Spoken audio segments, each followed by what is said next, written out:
This meeting is being recorded. Good afternoon, friends.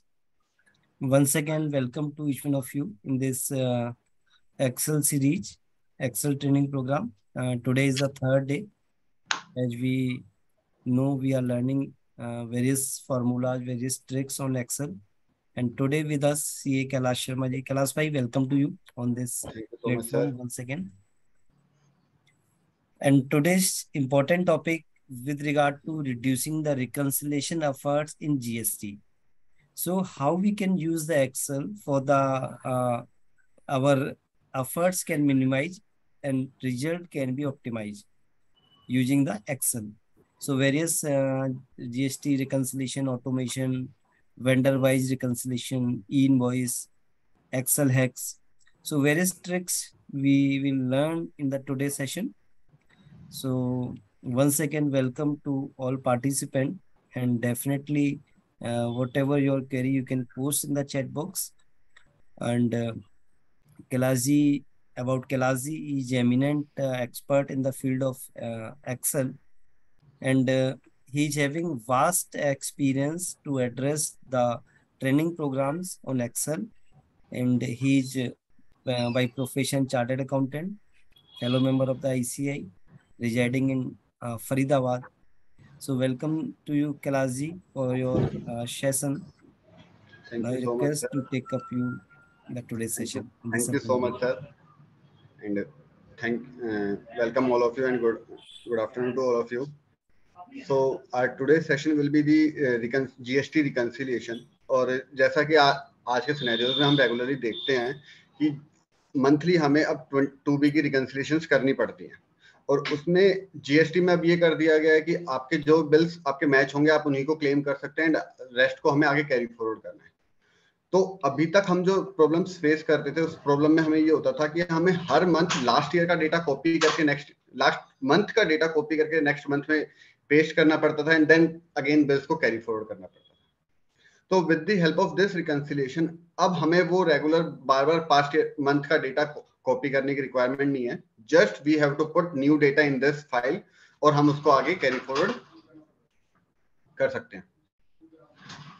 ठीक है, तो अब हम स्टार्ट करते हैं उसी को। या तो sir please let me know अगर मेरी स्क्रीन विजिबल हो जाए तो।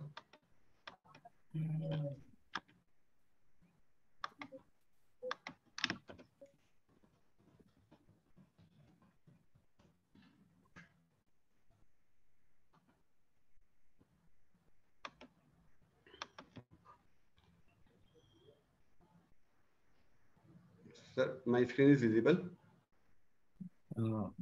Yes, but my photo is coming. Yeah. Yes, now okay. Yeah.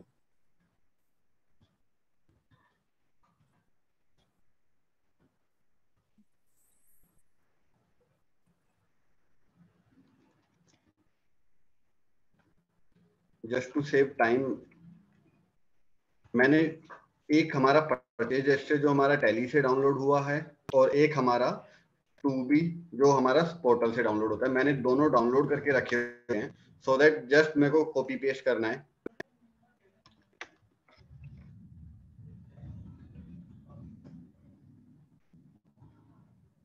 मैंने दोनों डेटा को एक जगह पे क्लब कर रखा है, तो हमें क्या करना है, दोनों डेटा को एक जगह पे पेस्ट कर देना है और उसके बाद हमें रिकंसिलिएशन स्टार्ट कर देंगे। तो सबसे पहले हमें जो बेसिक कॉलम्स चाहिए होते हैं वो हमें चाहिए होता है GST number, invoice number, invoice date, and then taxable values and tax amount. तो ये सारे कॉलम्स हमें चाहिए, तो हम ये कॉलम कॉपी करेंगे एंड देन एक जगह पे हमें पेस्ट कर देना है। एंड आफ्टर दैट मुझे एक मंथ का कॉलम चाहिए। मंथ का कॉलम हमें किस लिए चाहिए होता है? मंथ का कॉलम हमें इसलिए चाहिए बिकॉज किस मंथ की हमें रिकंसिलिएशन करनी है उसको ये फुलफिल करेगा हमारा मंथ का कॉलम।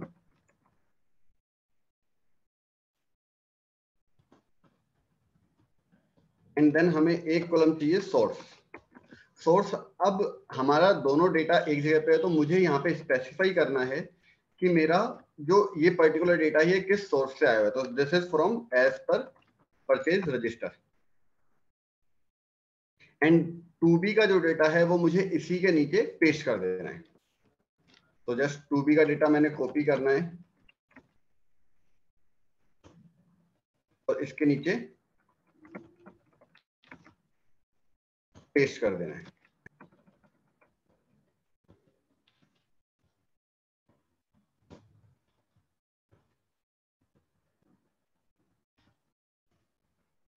ये जो मंथ का कॉलम है ये मैंने क्या कर रखा है, जिस मंथ का 2B है उस मंथ का नाम मैंने यहाँ पे पेस्ट कर रखा है। कि अप्रैल मंथ का 2B है तो मैंने अप्रैल का ले लिया, मई का है तो मैंने यहाँ पे मई लिख दिया और यहाँ पे एज पर 2B। तो इससे क्या होगा, मेरा दोनों डेटा जो है वो एक सेपरेट हो गया 2B का और परचेज रजिस्टर का। तो फर्स्ट स्टेप हमारा ये होगा, हमें परचेज रजिस्टर और 2B के डेटा को हमें यहाँ पे पेस्ट कर देना है। देन आफ्टर दैट हमें क्या करना है, now we have to create a pivot table. So go to the insert and then pivot table and then pivot. GST number, invoice number, GST number and invoice number को मैं रोज के अंदर रखूंगा and taxable values CGST and IGST को मैं values वाले column में रखूंगा।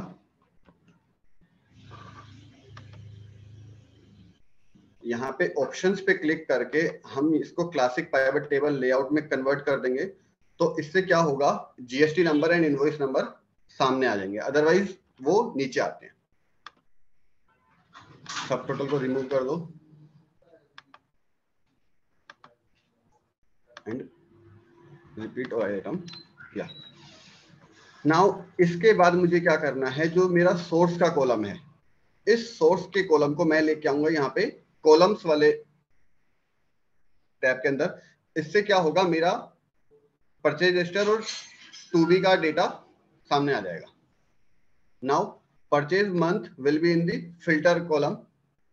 फिल्टर कॉलम में लेके आने का बेनिफिट ये इसलिए है बिकॉज मुझे यहाँ पे इसको आइडेंटिफाई करना है कौन से मंथ की मुझे रिकंसिलिएशन करनी है।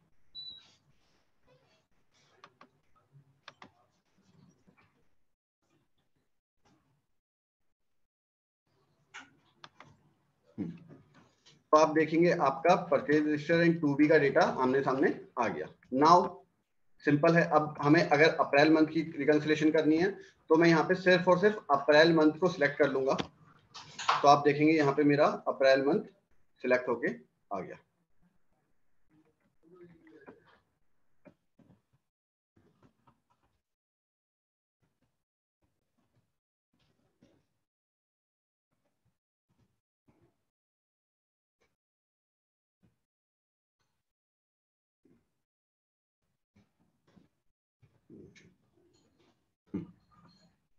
तो ये मेरा सारा अप्रैल मंथ का सिलेक्ट होके आ गया। नाउ मुझे यहाँ पे डिफरेंस निकालना है, टैक्सेबल वैल्यू IGST CGST।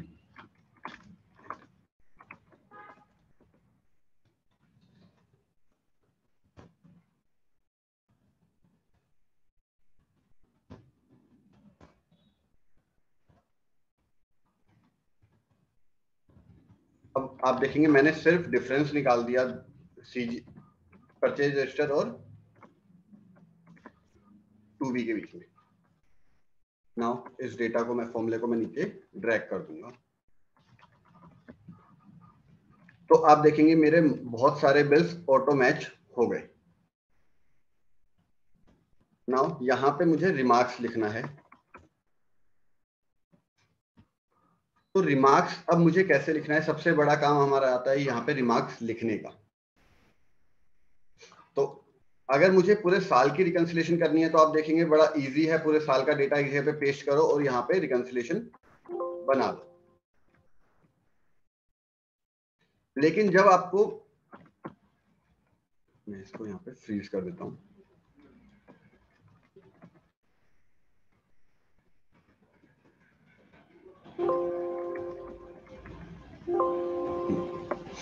या अब मुझे रिमार्क्स लिखना है, तो अब रिमार्क्स कैसे लिखना है, अब रिमार्क्स को थोड़ा सा समझ लेते हैं।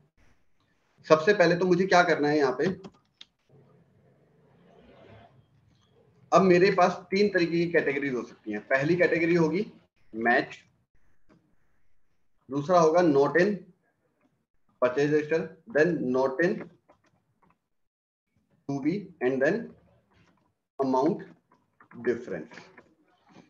हमारे पास ये जो रीजंस होंगे वो सिर्फ चार हो सकते हैं। आइदर वो बिल हमारा मैच करेगा, आइदर वो परचेज रजिस्टर में नहीं है, या टू बी में नहीं है, या परचेज रजिस्टर में भी है, टू बी में भी है, तो कोई ना अमाउंट डिफरेंस है, मतलब हमने एंट्री करते टाइम कोई ना कोई अमाउंट गलत लिखी। तो मुझे यही रिमार्क्स लिखनी है, तो इन्हीं रिमार्क्स को लिखने की कोशिश करेंगे। अब उसके लिए हमें क्या करना है, एक हमारा छोटा सा फॉर्मूला होता है इफ का फॉर्मूला। इफ का फॉर्मूला अगर आप देखेंगे तो बहुत छोटा सा फॉर्मूला है, सिर्फ तीन बातें करता है। आपकी कंडीशन, और अगर कंडीशन मैच होती है तो क्या करना है, और अगर मैच नहीं होती है तो क्या करना है। लेकिन इस इफ के फॉर्मूले को आप काफी वास्ट लेवल तक यूज कर सकते हो। तो उसके लिए हमें क्या करना है, इफ पहली कंडीशन मेरा जो इनवॉइस है that will be equal to 0, मतलब डिफरेंस जो है वो मैच कर जाएगा। So if this is equal to 0, total difference मैंने निकाला, टोटल डिफरेंस अगर 0 है तो उसका मतलब क्या हो गया, मेरा इनवॉइस मैच कर गया। So I will put match over here. जब भी एक्सेल के अंदर हम कोई भी चीज मैन्युअली इंसर्ट करते हैं टेक्स्ट के फॉर्म में, तो हमें उसको डबल इन्वर्टेड कोमा में लिखना पड़ता है। सो मैंने वो डबल इन्वर्टेड कोमा में लिख दिया। आगे अब पहली कंडीशन हमारी क्या थी, if total difference is equal to 0 तो मैच, और अगर 0 नहीं है तो अब हमारी सिचुएशन होगी मिसमैच। तो अब हमें अलग अलग कॉलम्स नहीं बनाने, हम क्या करेंगे, वो फॉर्मूला इसी के अंदर इंसर्ट करेंगे। तो अब मुझे क्या करना है, इफ का फॉर्मूला दोबारा से लगाना है। सो अगर डिफरेंस 0 है तो मैच है, अदरवाइज इफ नेक्स्ट कंडीशन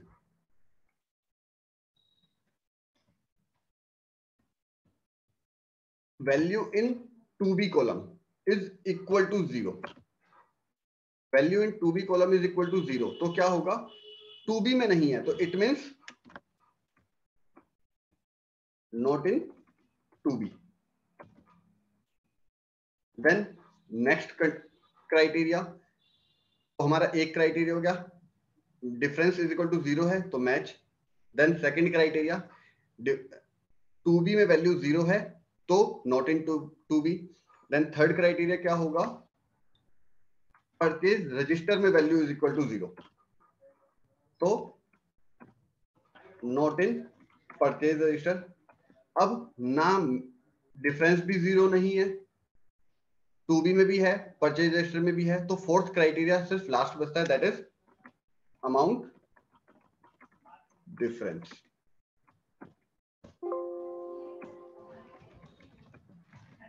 और मेरे को ये फॉर्मूला नीचे ड्रैग कर देना है।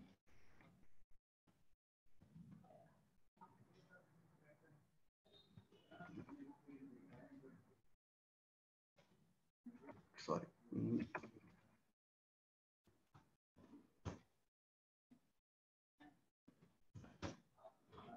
अब देखेंगे आपके पास चार क्राइटेरिया यहां पे आ गए।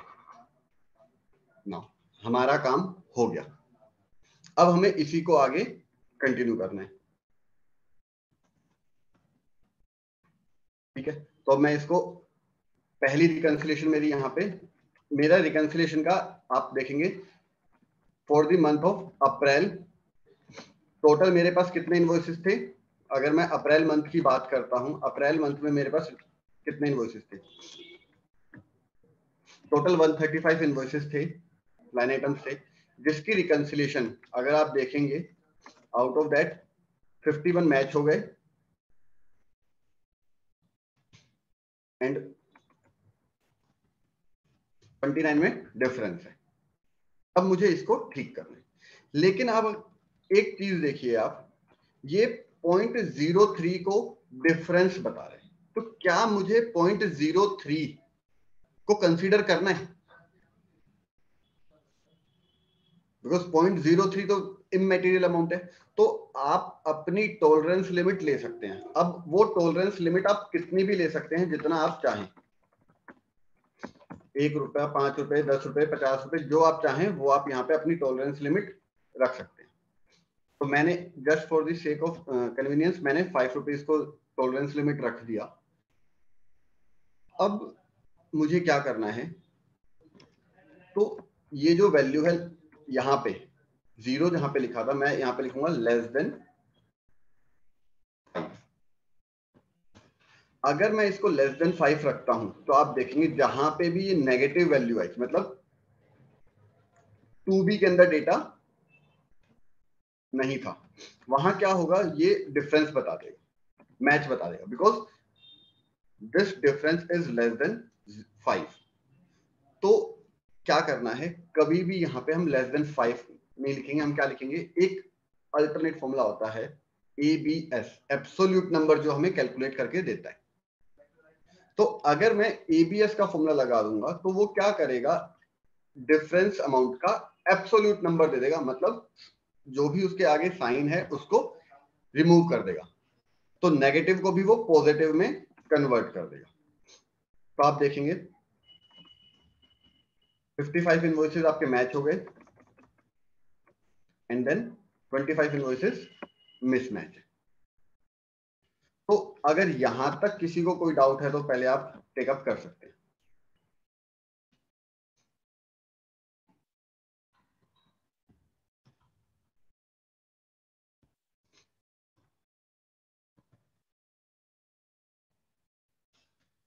तो अगर किसी को भी कोई डाउट हो तो प्लीज बता दीजिएगा। इसमें अब आप लोगों को मैं एक और प्रॉब्लम आती है, वो मैं प्रॉब्लम फेस बता देता हूं। हमें क्या करना है, जब भी हम इनवॉइसेस देखते हैं तो बहुत बार हमारे नंबर्स के साथ में ये एक ग्रीन सिंबल आ जाता है। ग्रीन सिंबल का मतलब क्या है, ये वैल्यू यहाँ पे टेक्स्ट में कन्वर्ट हो गई। तो जब भी कोई वैल्यू टेक्स्ट में कन्वर्ट हो जाएगी और दूसरी वैल्यू अगर मेरी नंबर में है, तो परचेज रजिस्टर में ये टेक्स्ट में आ रहा है, लेट सपोज ये 2b के अंदर, जैसे मैं आपको दिखाता हूं 7761, ये देखिए, ये तो आपको मैच कर देगा बिकॉज दोनों वैल्यूज टेक्स्ट में है। लेकिन अगर टेक्स्ट में नहीं हो, एक नंबर वैल्यूज में हो, तो वो आपको मिसमैच देगा। तो उसके लिए हमें क्या करना चाहिए, एक फाइनल इनवॉइस नंबर का कॉलम हम क्रिएट कर सकते हैं, और इनवॉइस वाले कॉलम को हमें क्या करना है, पूरे कॉलम को सिलेक्ट करके यहाँ पे टेक्स्ट टू कॉलम में कर देना है, एंड फिनिश।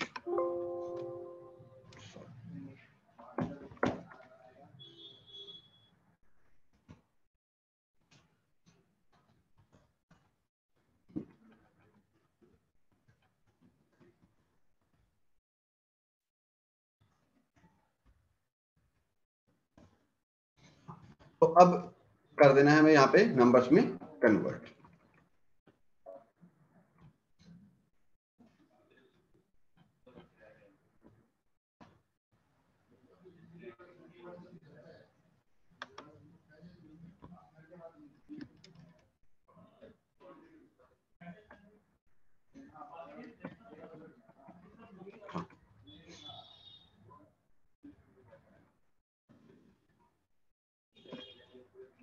तो आप देखेंगे आपका फर्स्ट रिकंसिलिएशन तो ये कंप्लीट हो गई। नाउ अब मुझे क्या करना है, ये रिमार्क्स जो हमने यहाँ पे रिमार्क्स बनाए, इन रिमार्क्स को मुझे कैरी फॉरवर्ड करना है to this sheet. Base data जो था वहां पे कैरी फॉरवर्ड करना है। तो यहाँ पे कैरी फॉरवर्ड करने के लिए हमें क्या करना है, तो रिमार्क्स। अब यहाँ पे रिमार्क्स कैसे लेके आएंगे, तो इसके लिए मुझे क्या करना पड़ेगा, हमारा बड़ा सिंपल सा फॉर्मूला होता है वी लुकअप का। तो हम यहाँ पे वी लुकअप का फॉर्मूला लगा देंगे। लेकिन वी लुकअप लगाना किस पे है, सबसे बड़ा प्रॉब्लम यहाँ पे आती है, वी लुकअप लगाना किस पे है। अगर मैं वी लुकअप इनवॉइस नंबर के ऊपर लगाता हूं तो there may be a possibility कि वो इनवॉइस नंबर किसी थर्ड पार्टी के साथ भी मैच कर दे, तो वो आपको एरर दे देगा। तो मुझे क्या करना है, यहां पे एक नया कॉलम क्रिएट करना पड़ेगा जिसमें मैं एक नया यूनिक नंबर बनाऊंगा with the invoice number and GST number. तो मैं GST number and invoice number को मर्ज कर दूंगा एंड देन एक नया यूनिक नंबर यहाँ पे क्रिएट कर दूंगा। तो इस यूनिक नंबर के बेसिस पे मैं यहाँ पे अपना रिमार्क्स को वी लुकअप के थ्रू कॉपी कर लूंगा। सो वी लुकअप, तो हमने अब बात आती है मुझे यहाँ पे जो हमारा वी लुकअप का फर्स्ट क्राइटेरिया होता है लुकअप वैल्यू। तो ये लुकअप वैल्यू क्या होगा, तो अब हमने जब एक नया टेबल क्रिएट करके हमने एक नया कॉलम क्रिएट करा था यूनिक वैल्यू के लिए GST number and invoice number, तो सेम मेरे को यहाँ पे लुकअप वैल्यू में भी क्या करना पड़ेगा, GST number and invoice number. Then second criteria for the VLOOKUP will be the table array. So table array क्या होगा मेरा, सिर्फ ये लास्ट के दो कॉलम, मुझे आगे कुछ नहीं चाहिए। उसका रीजन है क्यों नहीं चाहिए मुझे आगे का कुछ, बिकॉज आगे का डेटा तो कुछ है ही नहीं। मुझे हमेशा टेबल अरे वहां से स्टार्ट करना चाहिए जिस कॉलम के अंदर मुझे मेरा लुकअप वैल्यू मिलेगी। तो लुकअप वैल्यू मेरी इसमें मिलेगी, तो आप देखेंगे यहाँ पे मैच आ गया, लेकिन बहुत सारी जगह पे एनए आया, और एनए कहाँ आया, जहां पे भी ये मंथ आपका मिसमैच था। तो मुझे क्या करना है, यहाँ पे मैं एक इफ का फॉर्मूला लगाऊंगा, if purchase this month is equal to मेरा रिकंसिलिएशन मंथ, तब मुझे ये वीलुकअप का काम करना है। अगर मेरा परचेज, मेरा जो मंथ है वो मैच करेगा मेरी रिकंसिलिएशन मंथ से, तब मुझे ये काम करना है, अदरवाइज तो मुझे ब्लैंक चाहिए, तो मुझे बाकी पे काम नहीं करना। तो आप देखेंगे यहाँ पे सब पे ब्लैंक आ गया।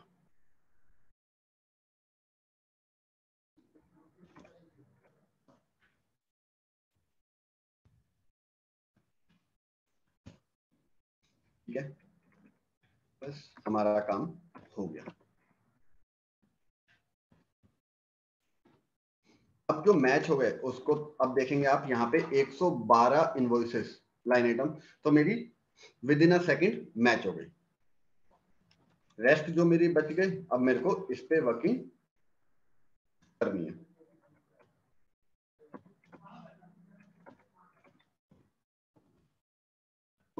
जो बच गए मुझे इस पे वर्किंग करनी है। तो कितने आइटम्स बचे हैं, सिर्फ 23 आइटम्स बचे हैं इन अ मंथ।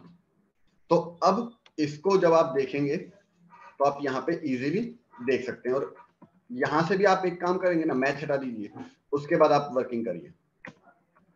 जैसे देखेंगे इस जीएसटी नंबर के ऊपर, इस जीएसटी नंबर पे बिल अमाउंट सेम है लेकिन इनवॉइस नंबर नहीं मिला, इसलिए यहाँ पे एरर आ गया। तो मुझे क्या करना है, ये जीएसटी नंबर का डेटा यहाँ पे मुझे इनवॉइस नंबर को पुट कर देना है। जैसे ही आप इनवॉइस नंबर को पुट करेंगे और यहाँ पे मेरे डेटा को रिफ्रेश करेंगे तो ये वाला मैच हो गया। तो बिकॉज जब भी हम एंट्री करते हैं उस टाइम पे हम कुछ गलतियां कर देते हैं, तो उन गलतियों को अगर हम ठीक कर लेंगे तो हमारा काम बन जाएगा।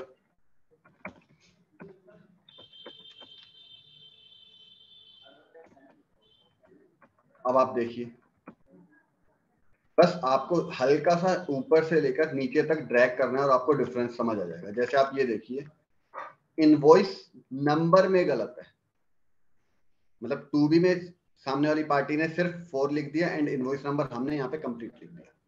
तो अगर हमारे इनवॉइस नंबर में कुछ भी मिसमैच होगा तो वो एरर देगा। तो हमें क्या करना है, इनवॉइस नंबर को यहाँ पे सेम कर देना है।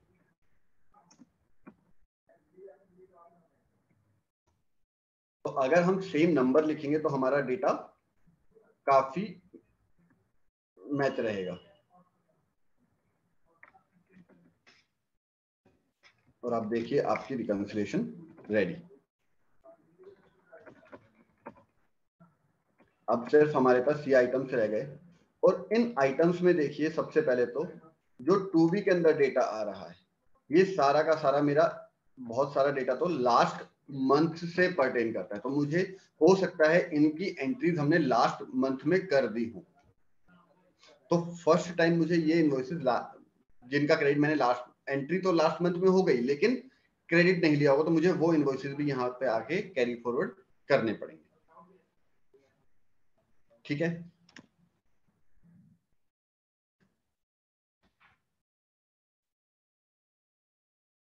और ये जो अब नहीं मिल रहे हैं, तो अब जो नहीं मिलते हैं अब उनका सॉल्यूशन देखना है। अब हमें इस पे क्या करना है। जैसे आप देखेंगे इस पर्टिकुलर जो भी लास्ट मंथ से पर्टेन करते हैं, इसको तो मैं लास्ट ईयर में ट्रांसफर कर देता हूं, सो दैट ये मेरा, मुझे क्या करना है यहाँ पे हमारा मंथ को चेंज कर देना है। तो आप देखेंगे यहां से ऑटोमेटिकली वो मेरा डेटा यहां से हट भी जाएगा।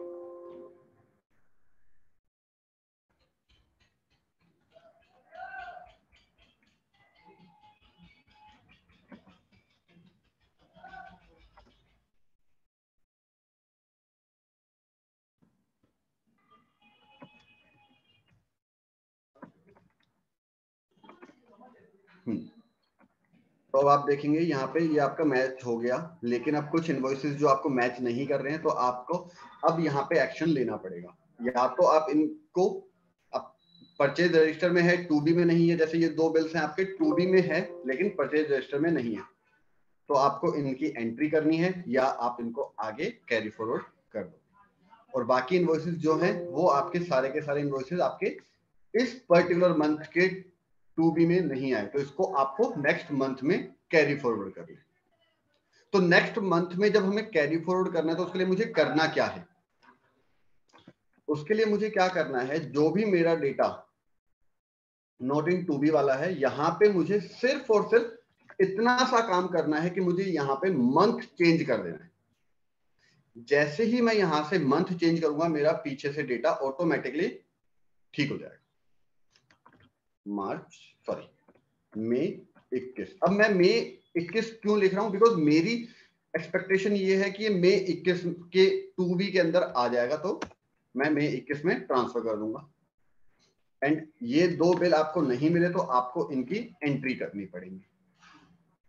जैसे ही आपने मंथ ठीक करा, यहाँ पे रिफ्रेश करिए, और अब आप देखिए आपकी पूरी reconciliation for the month of April ready है।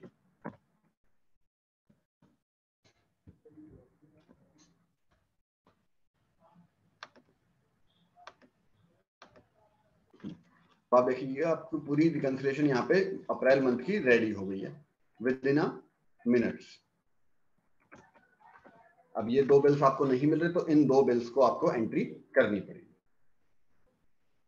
अब आप कहेंगे नेक्स्ट मंथ हमें क्या करना है, जब हम मई मंथ का काम करेंगे। तो आपको कुछ नहीं करना, जो हमारा बेस डेटा था सबसे पहले यहाँ पे अप्रैल मंथ के नीचे मई मंथ का डेटा आप यहाँ पे इंसर्ट कर देंगे, जो मैं ऑलरेडी कर चुका हूं। आपको कुछ नहीं करना है, कॉपी पेस्ट करना है सिर्फ। और उसके बाद इस पाइवट में अप्रैल के बाद मई को मुझे यहाँ पे सिर्फ सिलेक्ट करना है, और आप देखेंगे आपकी पूरी रिकंसिलिएशन ऑटोमेटिकली अपडेट हो जाएगी। और यहाँ पे आपकी रिकंसिलिएशन रेडी। तो नेक्स्ट मंथ की रिकंसिलिएशन करना तो बहुत आसान हो गया। अब फिर आपके ये कुछ बिल्स बच गए, जैसे आप देखेंगे यहाँ पे सेम वही गलती, इसका इनवॉइस नंबर पीछे अवेलेबल नहीं है, तो आप ये इनवॉइस नंबर वहां पे इंसर्ट कर दीजिए।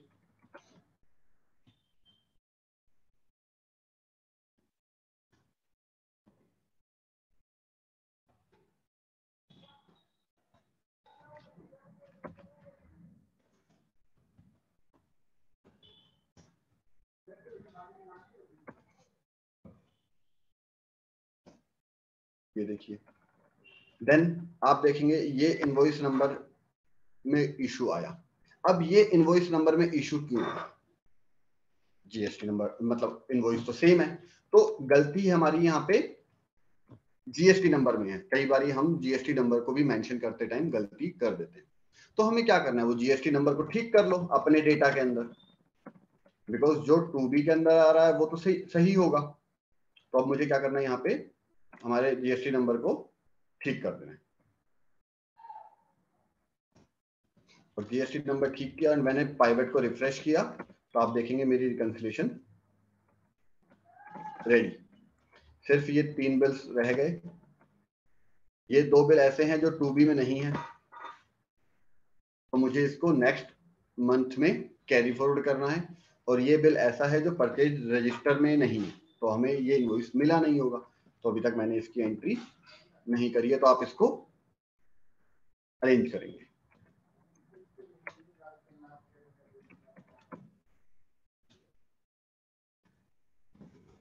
ये लीजिए, तो आप इन मंथ को नेक्स्ट इन बिल्स को जून 21 में ट्रांसफर कर देंगे।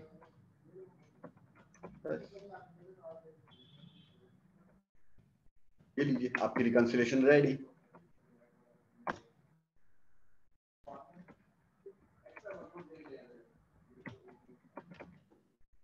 अब कई बार आपका डेटा ज्यादा होगा, तो आपको ये फॉर्मूले नीचे तक एक बार ड्रैग करने पड़ेंगे। तो आप देखेंगे आपकी रिकंसिलिएशन अब काफी इजी वे में हो जाती है।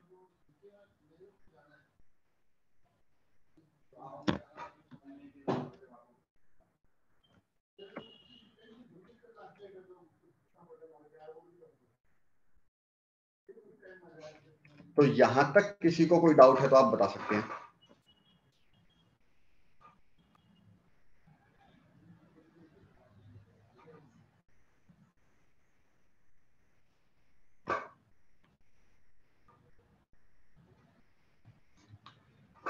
एक हमारा क्वेश्चन है,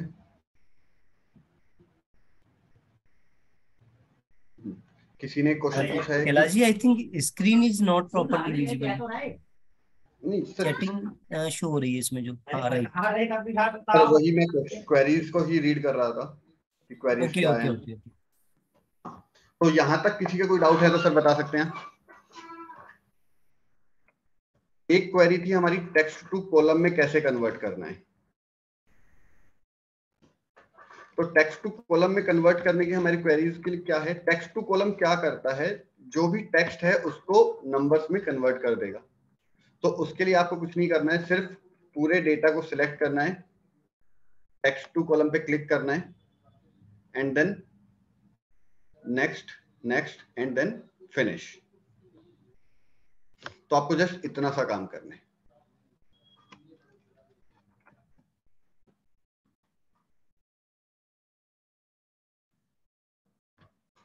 और कोई query?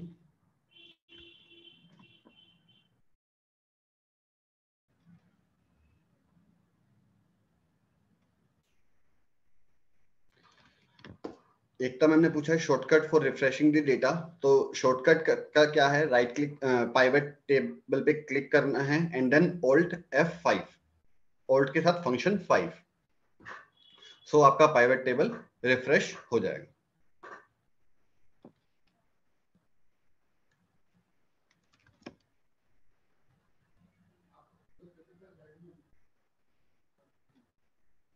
Jagnivas sir is asking what if invoice number as per 2B is DL and ना। सर कई बार क्या होता है, इसके लिए दो तरीके हैं। जब भी इनवॉइस नंबर एज पर दी 2B और परचेज रजिस्टर मैच ना करे, तो इसके दो तरीके हैं। या तो हमें इसका एक मैक्रो क्रिएट कर देना है। सो मैक्रो बहुत बड़ा टास्क हो जाता है, सॉफ्टवेयर बनाना जैसा काम हो गया। तो जब भी मैक्रो, तो उसका अल्टरनेट क्या है कि हमें यहाँ पे, बिकॉज हमारे पास ज्यादा नंबर ऑफ लाइन आइटम्स नहीं होते हैं, तो हम क्या कर सकते हैं, यहाँ पे जो भी डिफरेंसेस हैं उनके इनवॉइस नंबर को हमें हमारे डेटा में ठीक कर देना है। और इसके लिए सेकंड सजेशन हमेशा ये रहेगी कि जब भी हम एंट्रीज करें, तो जो इनवॉइस में नंबर है उसी को वहां पे मेंशन करें, either for the filing of R1 as well और for booking the invoices in the tally or whatever the data is available with us.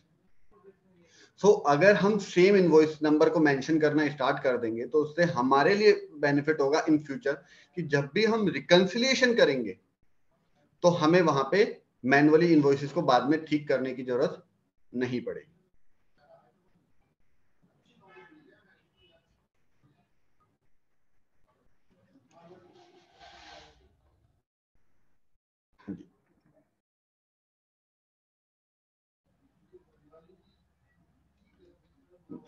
बिल्कुल सर हमने जो यहाँ पे रिमार्क्स वाला कॉलम बनाया है, रिमार्क्स वाला कॉलम क्या बनाया हमने, इसके अंदर हमारे दो फॉर्मूले यूज हुए. सबसे पहला हमारा फॉर्मूला यूज हुआ है एबीएस का. एबीएस क्या करता है, जो भी हमारा पॉजिटिव और नेगेटिव वैल्यूज होता है उसको वो पॉजिटिव में कन्वर्ट कर देता है. तो हमने एबीएस का फॉर्मूला यूज किया. सेकंड हमारा फॉर्मूला है इफ का फॉर्मूला. इफ क्या है, कंडीशनल फॉर्मूला है कि अगर आपकी पर्टिकुलर कंडीशन फुलफिल होती है तो क्या करना है और अगर फुलफिल नहीं होती है तो क्या करना है. तो मैंने क्या फॉर्मूला लगाया, मैं आपको फॉर्मूला एक बार रिकॉल करवा देता हूं.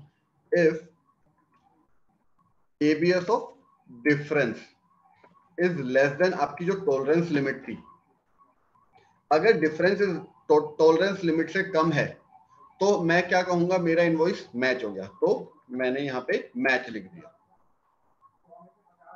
अगर मैच नहीं है तो क्या, तो मुझे यहाँ पे सेकंड कंडीशन लगानी है.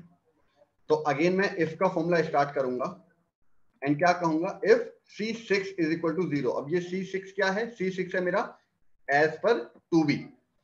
तो अगर वैल्यू एज पर 2b इज इक्वल टू 0 तो इट मींस वो 2b के अंदर नहीं है. तो मैंने क्या लिख दिया, नॉट इन 2b. तो अब 2b में भी नहीं है तो क्या, तो मेरे को थर्ड कंडीशन लगानी है. तो थर्ड मैं इफ का फॉर्मूला लगाऊंगा, if D6 is equal to 0. तो D6 क्या है, value as per purchase register. तो value as per purchase register is equal to 0. तो इट मींस ये मेरा परचेज रजिस्टर में नहीं है. तो मैं यहां पे लिख दूंगा नॉट इन परचेज रजिस्टर. सो अब मैच भी नहीं है, 2b में भी है, परचेज रजिस्टर में भी है. तो फोर्थ प्रॉब्लम क्या हो सकती है, तो अमाउंट के अंदर डिफरेंस है. तो मैंने यहाँ पे फोर्थ क्राइटेरिया अमाउंट डिफरेंस लिख दिया एंड देन उसी फॉर्मूले को मैंने नीचे ड्रैग कर दिया. तो इस जीएसटी रिकंसिलिएशन के लिए मुझे क्या करना है, सबसे पहला मुझे थोड़ा बेसिक नॉलेज होनी चाहिए पाइवट टेबल की. एंड देन सिर्फ दो फॉर्मूलेज में यूज कर रहा हूं, एक इफ का फॉर्मूला और एक वी लुकअप का फॉर्मूला. तो सिर्फ इन तीन फॉर्मूले से आपकी जीएसटी रिकंसिलिएशन मैच हो गई. तो जो भी हमें लार्ज लेवल पे काम करता है उनके लिए ये रिकंसिलिएशन बहुत इजी हो जाएगी. बहुत सारे invoices with in a minutes आप यहाँ पे रिकंसाइल कर सकते हैं.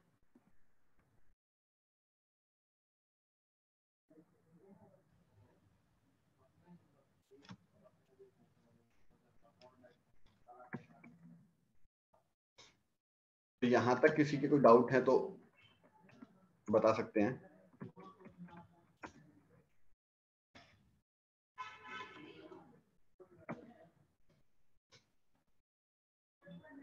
सुमित सर, हम यहाँ पे सबको अनम्यूट कर सकते हैं क्या, जो भी डाउट है वो पूछ Yes, सकते हैं अपने से. Kailash, I have allowed all to unmute yourself and ask your query. या जगनिवास जी, नो डाउट. इससे ऊपर पूछ रहे हैं, Ishan ji please explain ABS formula. Sir ABS formula ये लीजिए. एबीएस फार्मूला की रिक्वेस्ट आ रही है, please repeat the ABS formula. Sir ABS formula क्या करता है, जैसे अगर मैंने यहाँ पे 10 नंबर है, एक -10 है. अब मेरे को अगर सिंपल सा फॉर्मूला लगाना है, मेरे को कहना है कि अगर मेरा टॉलरेंस लिमिट, लेट्स सपोज मैं यहाँ पे 1 लिख देता हूँ, if this is less than, मैं टॉलरेंस लिमिट मेरी 5 है, तो मुझे यहाँ पे मैच लिखना है, अदरवाइज मिसमैच लिखना है. ठीक है. तो अगर वो नेगेटिव वैल्यू भी है तो भी वो मैच लिख देगा. लेकिन क्या ये मैच है, नहीं. बिकॉज अगर मैं यहाँ पे 1000 भी लिख दूंगा तो भी ये मैच रहेगा. तो क्या ये मैच है, नहीं. तो मुझे क्या करना है, इन नंबर्स को पॉजिटिव नंबर में कन्वर्ट करना है। तो मैं एक फॉर्मूला अलग से लगाऊं कि मैं पहले नेगेटिव है तो उसको -1 करूं एंड ऑल सब कुछ काम करूं, तो उसके बजाय हमारे पास एक फॉर्मूला होता है एबीएस। एबीएस क्या करता है, पॉजिटिव नंबर को भी वो नेगेटिव नंबर को वो पॉजिटिव नंबर में कन्वर्ट कर देता है। जैसे अगर आप देखेंगे यहाँ पे, मैंने यहाँ पे एबीएस लगाया तो उसने क्या किया, मेरे नेगेटिव नंबर को पॉजिटिव नंबर में कन्वर्ट कर दिया।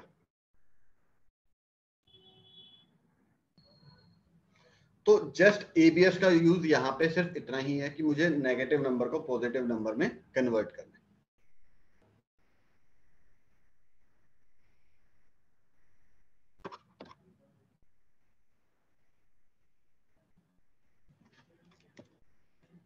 और कोई queries?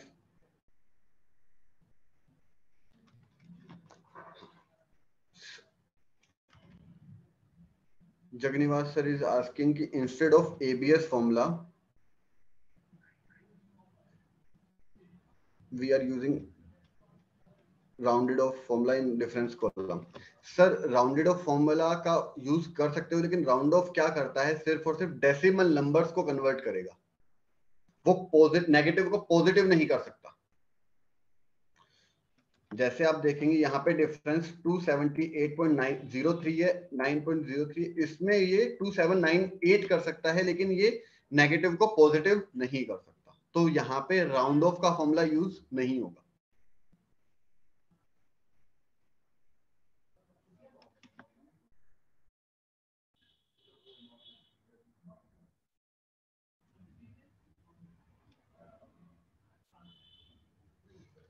Negative numbers credit note.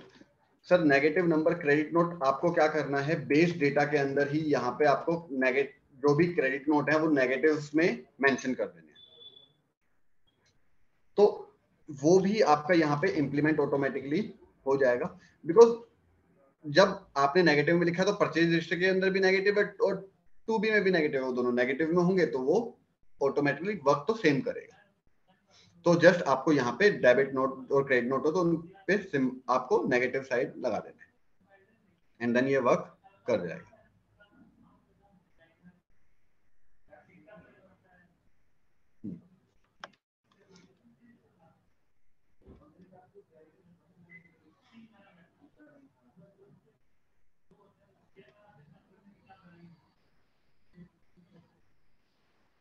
Sheetal ma'am is asking how to implement B2BA in this. So for the purpose of B2BA, what is happening, B2BA क्या होगा, आपका इनवॉइसेस जो भी होंगे, आपको यहाँ पे जो भी आपका परचेज रजिस्टर आएगा, तो जब आप 2B से डेटा डाउनलोड करते हैं तो वहां पे आपको सेपरेट कॉलम होगा 2B में B2BA का, और अगर वो लास्ट मंथ का है तो डेफिनेटली वो इनवॉइसेस वहां पे वो आपका मिसमैच आके वो नेक्स्ट मंथ में ऑटोमेटिकली कैरी फॉरवर्ड भी हो रहा होगा। तो जब वो अमेंडमेंट हो गई तो आप वो इनवॉइस यहाँ पे B2BA वाला यहाँ पे वो 2B में तो ऑटोमेटिकली वो अपडेट होके ही आएगा। तो अपडेटेड इनवॉइस नंबर आ गया एंड वो इनवॉइस आपको ऑलरेडी लास्ट मंथ में कैरी फॉरवर्ड हो भी रहा होगा because of the amount difference or whatever the difference reason is there, like there may be a invoice number difference or something else as well, so वो automatically next month से carry forward भी चल रहा होगा। तो वो B2BA invoices भी यहाँ पे आपको help कर जाएगा।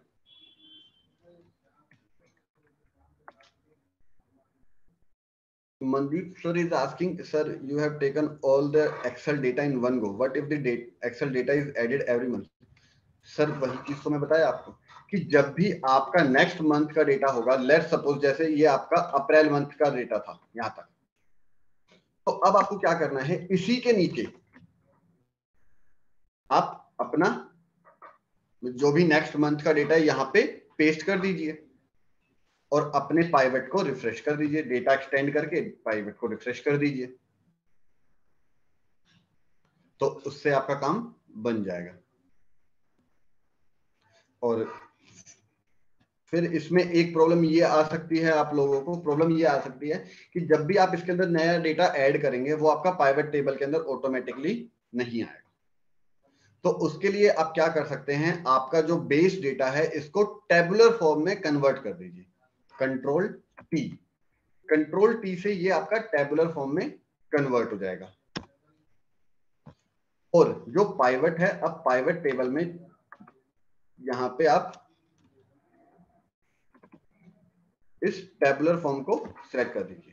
तो जब टेबल फॉर्म में कोई भी कन्वर्ट हो जाता है, तो जो भी आप रेंज सिलेक्ट करते हैं, सबसे पहले वो रो से कॉलम तक आपका रेंज दिखाता था, लेकिन जब आप उसको टेबुलर फॉर्म में कन्वर्ट कर देंगे तो वहां पे वो टेबल का नाम दिखाएगा। आफ्टर दैट इस टेबल के अंदर कोई भी नया डेटा ऐड करेंगे वो ऑटोमेटिकली इस टेबल के अंदर इंसर्ट हो जाएगा। जस्ट फॉर एग्जांपल मैंने यहाँ पे एक नया डेटा ऐड करने लगा, तो आप देखिए वो टेबल एक्सटेंड हो गया और वो ऑटोमेटिकली पाइवट के अंदर भी इंसर्ट हो जाएगा। तो मुझे यहाँ पे बार बार अपनी रेंज को भी कैरी फॉरवर्ड करने की नीड नहीं होगी।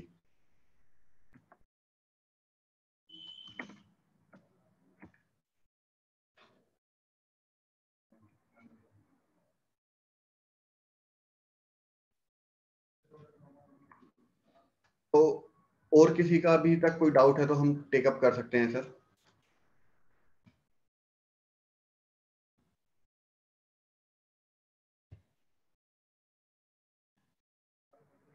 एनीवन?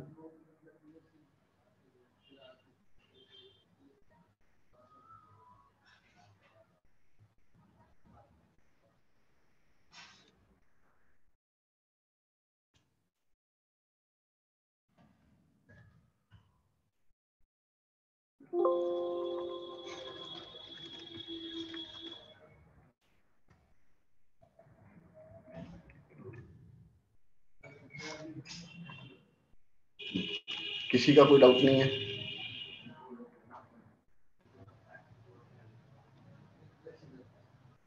चलिए, so this is for the GSTR two B reconciliation, जिसमें आपको मंथ बाय मंथ आप यहाँ पे कर सकते हैं। अब आप लोग बोलेंगे अगर मुझे पूरे ईयर की रिकंसिलिएशन करनी है तो क्या करना है? तो भी सेम वर्क आपका करेगा, बस यहाँ पे आप एक पर्टिकुलर मंथ ना सिलेक्ट करके ऑल कर लीजिए, तो आपके पूरे मंथ ईयर का डेटा दिखा देगा यहाँ पे।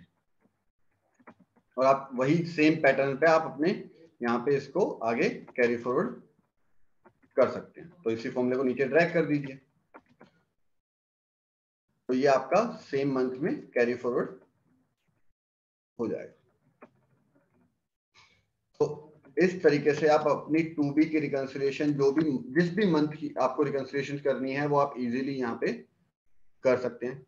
और अलग अलग क्लाइंट्स के लिए, जैसा कि हम लोगों के पास प्रॉब्लम क्या होती है, हम मल्टीपल क्लाइंट्स पे काम कर रहे होते हैं, तो हमें हर क्लाइंट के लिए अलग अलग डेटा बनाने की जरूरत भी नहीं है। एक बार फाइल हम प्रिपेयर कर लेंगे एंड देन क्या करना है, जो भी मेरा ये बेस डेटा है, इस फाइल को कॉपी किया और जो भी मेरा बेस डेटा है उसके अंदर हमें वैल्यूज पेस्ट कर देनी है एंड पुराने डेटा को रिमूव करके वैल्यूज को पेस्ट कर देना है एंड देन पाइवट को रिफ्रेश कर देना है। तो जैसे ही आप पाइवट रिफ्रेश करेंगे आपका नए क्लाइंट का रिकंसिलिएशन भी रेडी। तो इट इज नॉट नेसेसरी कि मुझे हर क्लाइंट के लिए सेम काम को रिपीट करना है। This is for one time only and then after that just we have to put the data in it. चाहे आपके मल्टीपल क्लाइंट्स है, 50, 100, 1000 जितने भी हैं, जस्ट डेटा पुट करो एंड देन आगे carry forward. So from with the help of this आप easily अपना रिकंसिलिएशन प्रिपेयर कर सकते हैं।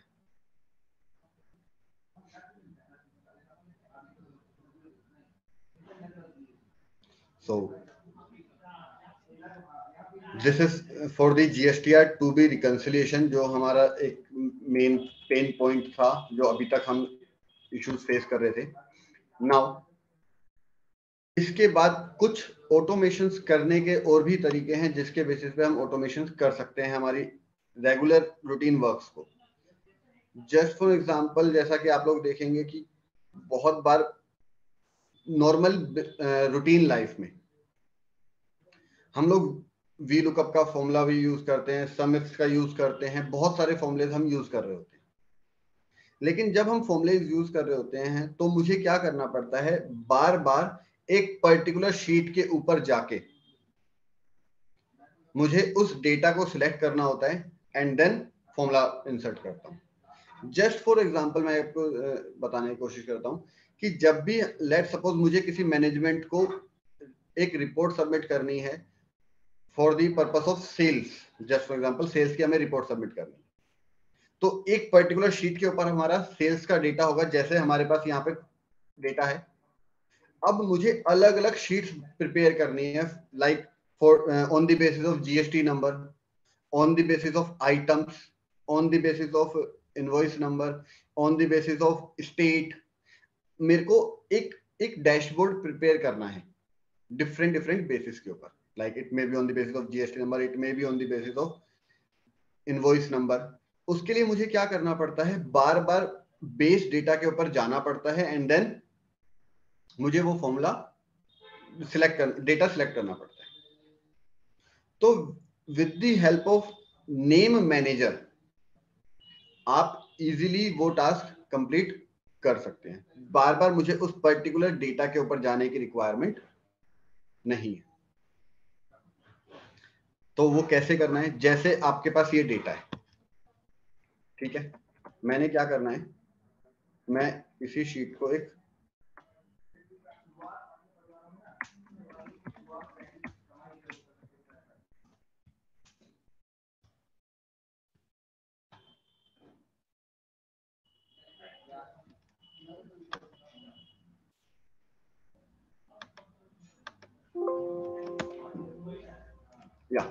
ये मेरे पास डेटा है, मुझे क्या करना है, मुझे एक रिपोर्ट प्रिपेयर करनी है on the basis of GST number, ठीक है, कि टोटल जीएसटी नंबर के बेसिस पे मेरे कितने कितनी सेल्स है। तो मैं क्या करूंगा,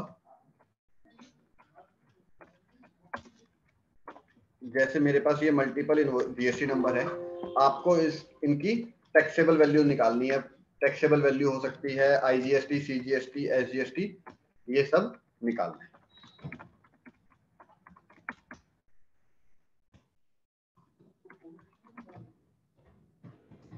ठीक है,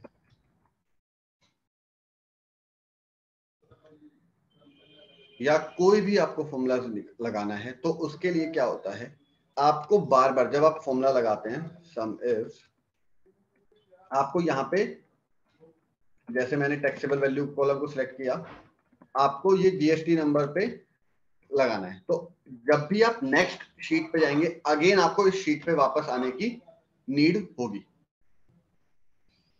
तो इसका सॉल्यूशन क्या है, आप नेम मैनेजर यूज कर सकते हैं। तो नेम मैनेजर यूज करने से क्या होगा,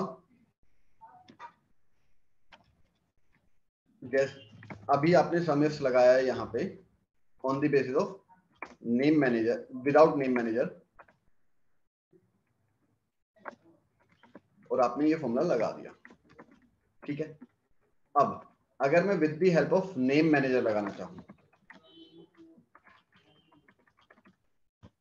तो मुझे क्या करना है, अब मैं इस कॉलम को एक नाम दे सकता हूं।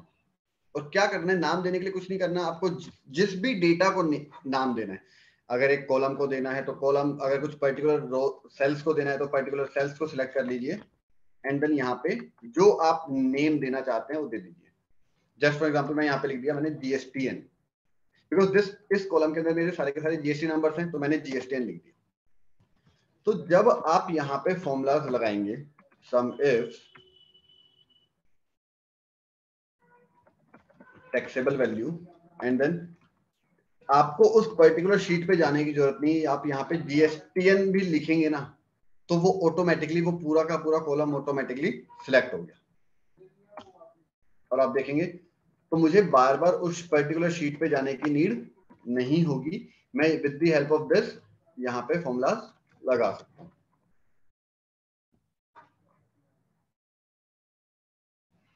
सो ये भी एक तरीका है। इसका और भी तरीके हैं, क्या तरीके हैं इसके, जैसे आपको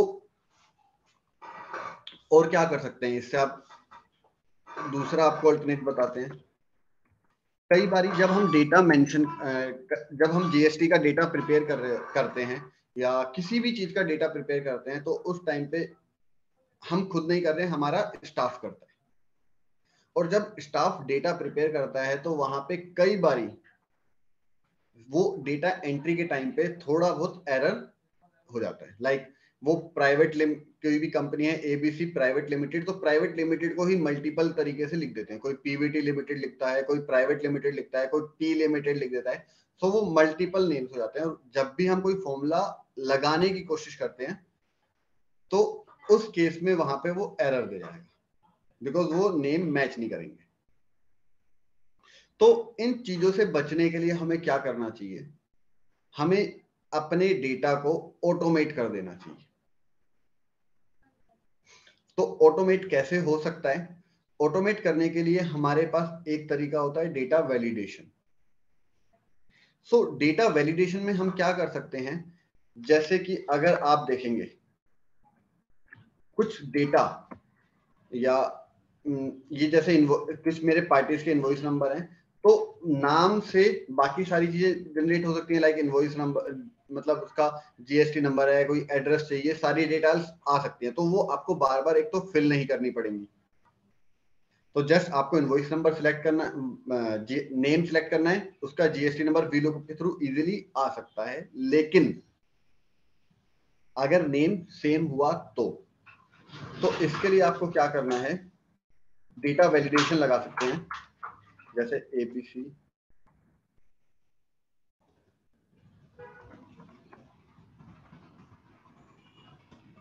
आपको एक लिस्ट बना लेनी है और यहाँ पे डेटा वैलिडेशन लगा देना है।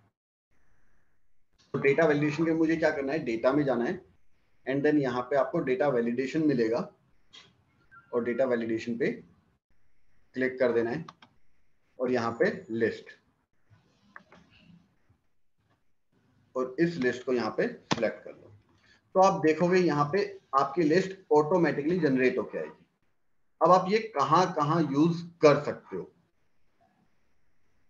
ये आप जब भी कोई डेटा एंट्री कर रहे हो जहां पे रिपीटेडली वर्क हो रहा है बट मैनुअल एंट्रीज कर रहे हो, तो उससे बचने के लिए आप ये यूज कर सकते हैं। लाइक आपने एक बारी के लिए डेटा वैलिडेशन क्रिएट कर दिया, जैसे मैंने यहाँ पे एबीसी लिख दिया। अब इस पार्टी का कोई जीएसटी नंबर है, जस्ट फॉर एग्जांपल मैं ये जीएसटी नंबर यहाँ पे पेस्ट कर देता हूँ। तो जैसे ही आपने यहाँ पे एबीसी लिखा तो मुझे यहाँ पे दोबारा से जीएसटी नंबर लिखने की जरूरत नहीं है। मैं यहाँ पे वी लुकअप लगा सकता हूँ।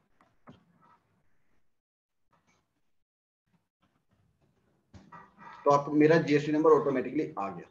तो इससे क्या होगा, हम एक तो टाइम सेविंग करेंगे, मैनुअली दोबारा से टाइप करने की जरूरत नहीं है।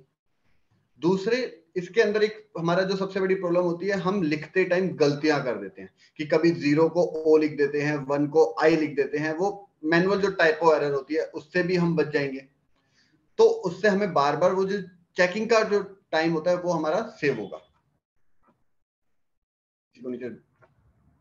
जैसे ही अब आप यहाँ पे BEF लिखोगे तो आप देखेंगे यहाँ पे ऑटोमेटिकली सबके जीएसटी नंबर आ जाएंगे।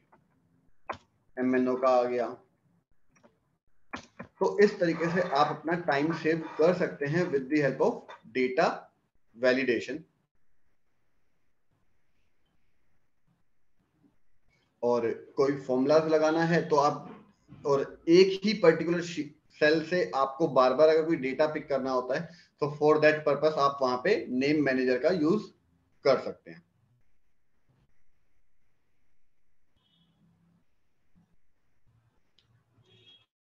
अभी तक किसी के कोई डाउट है तो हम टेकअप कर सकते हैं।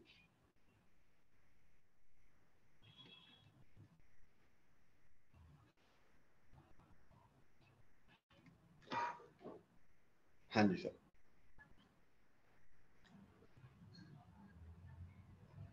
किसी ने मुझसे अभी पूछा कि यहाँ पे एक क्वेश्चन आया है, पल्लवी मैम का, what was the shortcut to use to count the number of duplicate GST numbers? Ma'am, for the counting of the duplicate GST number you can use the first conditional formatting और you can use the count if formula. So मैं count if formula आपको थोड़ा सा guide कर देता हूँ क्या होता है।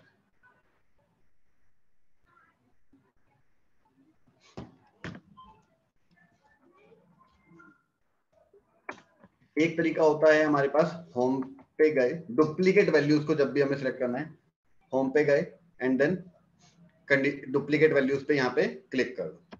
तो जब भी कोई डुप्लीकेट वैल्यू आएगी वो आपको यहाँ पे रेड कर देगा। तो जहां पे भी वो डुप्लीकेट वैल्यू थी उसने उसको रेड कर देगा इस कॉलम में।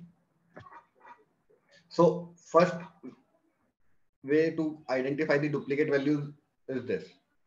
अब दूसरा अल्टरनेट क्या है, यहां पे आप काउंट इफ का फॉर्मूला लगा सकते हो। काउंट इफ इस कॉलम के अंदर मुझे ये वैल्यू सर्च करनी है।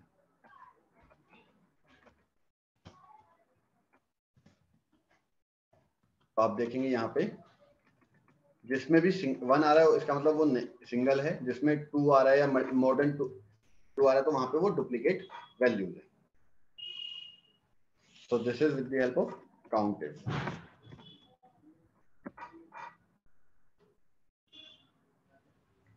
Is it clear?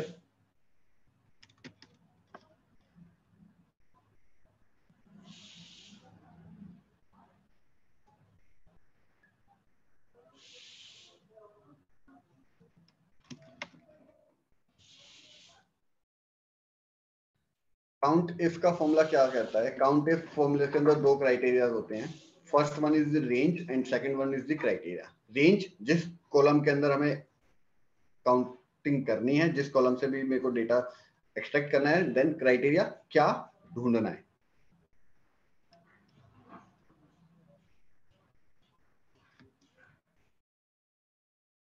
Ishan Garsar is asking ki, in case we use private table for debtor aging consists of debit and credit with different amounts. It gives some amount further. How we get net amount in bifurcation for party wise? Ishan sir अपना थोड़ा सा question एक बार clarify करेंगे।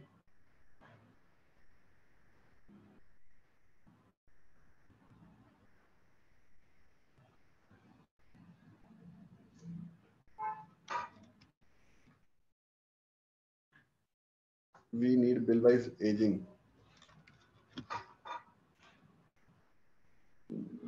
For the purpose of bill wise aging आप क्या कर सकते हैं सर? बिल वाइज एजिंग के लिए तो जैसे आप जीएसटी की रिकंसिलेशन बना रहे थे तो वहां वो इनवॉइस नंबर को भी आप यहाँ पे मेंशन कर सकते हो। वो इनवॉइस नंबर आप मेंशन कर दीजिए तो आपकी एजिंग जो आएगी बिल वाइज आ जाएगी। लेकिन बिल वाइज एजिंग में आपको सेकंड प्रॉब्लम उसमें क्या आएगी, जब भी आप बनाएंगे तो अगर सिर्फ और सिर्फ आउटस्टैंडिंग इनवॉइसेज हैं, in that case no issue. लेकिन अगर वो आउटस्टैंडिंग इनवॉइसेस ना होके टोटल अमाउंट है जिसके अंदर जो क्लियर बिल्स हैं वो भी आ रहे हैं तो वहां पे प्रॉब्लम आएगी। बिकॉज टैली के अंदर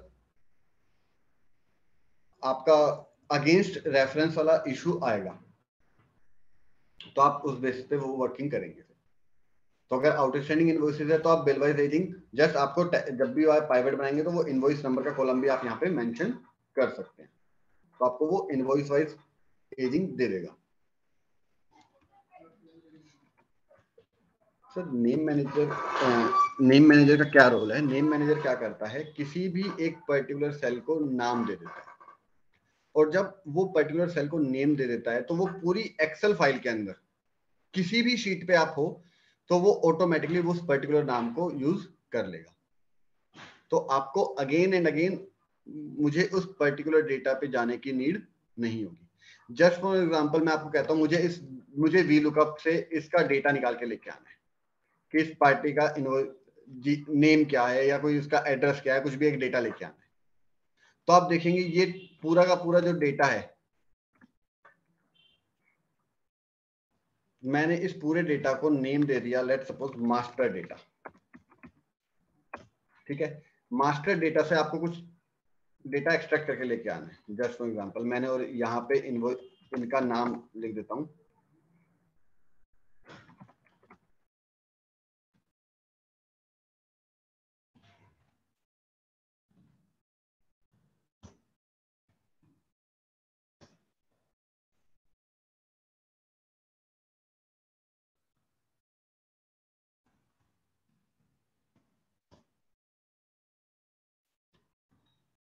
मैंने जस्ट ऐसे ही नेम कुछ भी लिख दिया, ठीक है।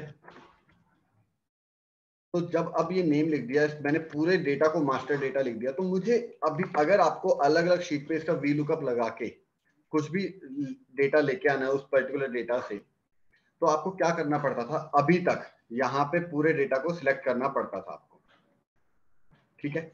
लेकिन जब आप यहाँ पे नेम मैनेजर लगा देंगे तो आपको उस पूरे डेटा को बार बार उस पर्टिकुलर शीट पे जाने की नीड नहीं है। आप यहीं पे मास्टर लिखेंगे, जो भी आपने नेम दिया है, तो वो ऑटोमेटिकली वो वाला डेटा पूरा का पूरा सिलेक्ट हो गया। देन जो भी आपको कॉलम का डेटा चाहिए आप लेके आ सकते हैं। तो नेम मैनेजर क्या करता है, नेम मैनेजर आपके एक पर्टिकुलर डेटा को नेम दे देता है। अब आप ये कहां कहां यूज कर सकते हो, कोई भी आप जैसे अगर आप पेरोल का वर्क करते हैं तो पेरोल में भी मास्टर डेटा बनता है जिससे हमें डेटा निकाल के लाना पड़ता है। तो आप उस फाइल को मास्टर डेटा का उस शीट को मास्टर डेटा का नाम दे दीजिए एंड देन आप अपनी वर्किंग करिए, तो आपको बार बार उस पर्टिकुलर शीट पे जाने की नीड नहीं होगी। आप इसको कहां यूज कर सकते हो, जब आप अपनी बैलेंस शीट्स प्रिपेयर करते हैं, ऑटोमेशन के थ्रू बैलेंस शीट्स प्रिपेयर करते हैं, तो आपका ट्रायल में एक कॉलम फ्रीज होता है जिसमें आपका ट्रायल के अंदर कैटेगरी का कॉलम होगा या आपका अमाउंट का कॉलम होगा। उसके बेसिस पे जब आप सम इफ लगाएंगे तो आप देखेंगे बैलेंस शीट के अंदर हमारी मल्टीपल शीट्स होती हैं, तो लेकिन ट्रायल तो एक ही जगह पे है, तो मुझे ट्रायल से जब बार बार डेटा पिक करके लेके आना होता है, तो मैं क्या करूंगा, उसमें अमाउंट वाले कॉलम को नेम मैनेजर में इंसर्ट कर दूंगा। तो मुझे बार बार वहां पे नेम मैनेजर शीट पे जाने की जरूरत नहीं है, सिर्फ वो जो भी नेम मैनेजर में नेम डिफाइन करा है मैं उसको यूज कर सकता हूं।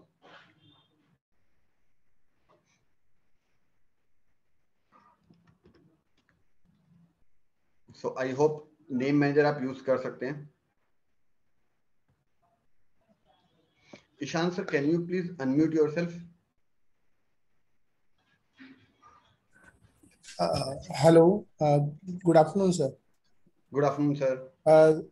सर मेरा क्वेश्चन है कि जैसे आपने कहा वैसे सेम मेरे को दिक्कत आती है, डेबिट और क्रेडिट मींस प्लस माइनस दोनों आते हैं, तो उनको जी मतलब कि अब जब एजिंग देनी है तो कौन से बिल ड्यू है या कौन से एडवांस में है, दोनों में से एक क्वेश्चन आएगा, तो वो लॉजिक लगाना बड़ा मुश्किल आ रहा है। सर देखिए, लॉजिक लग सकता है, आपको थोड़ा सा वो मेरे को डेटा ना एक बार प्रेजेंट करना पड़ेगा कि आपका डेटा किस तरीके का है, तो वो लॉजिक लग सकता है। वो काइंडली शेयर मेल या मेरे को बता देना, वो मैं बता दूंगा आपको। श्योर सर, मैं एट द एंड अपनी मेल आईडी और मोबाइल नंबर अपना शेयर कर दूंगा, तो आपका कोई डाउट हो तो आप कांटेक्ट कर सकते हैं easily at any time. Sure sir, thank you. जी थैंक यू सर। बिकॉज वो लॉजिक लग जाएगा, लेकिन प्रॉब्लम ये है कि अभी अगर हम उस लॉजिक को लगाएंगे तो it will take time. Yes sir, thank how you. To put the ABC party name drop down of the selection process. Pallavi ma'am, आपका क्वेश्चन क्लियर नहीं है, so can you please clear the question?